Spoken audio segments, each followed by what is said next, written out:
येथील भटक्या विमुक्त समाजाच्या वतीने जिल्हाधिकारी कार्यालयावर क्रांती मोर्चा काढण्यात आला। घरकुलासाठी जमिनीचे पट्टे, जात प्रमाणपत्रांसह अनेक मागणीसाठी मोर्चा काढण्यात आला। भटक्या विमुक्त समाजाकडून 2000 जात प्रमाणपत्रांचे प्रस्ताव प्रशासनाकडे सादर।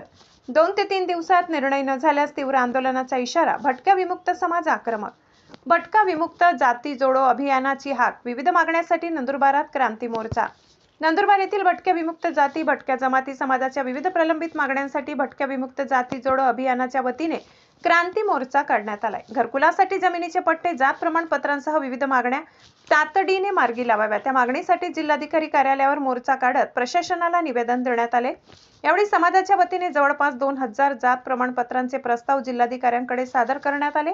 येत्या 2 ते 3 दिवसात प्रशासनाने याबाबत ठोस निर्णय घेऊन आदेशाची अंमलबजावणी केली नाही तर राज्यभर तीव्र आंदोलन छेडण्यात येईल, असा इशारा भटक्या विमुक्त जातीचे प्रदेशाध्यक्ष संजय कदम यांनी दिलाय। आदिवासी आवाज न्यूज नंदुरबार जिल्हा चॅनलला सबस्क्राइब करा।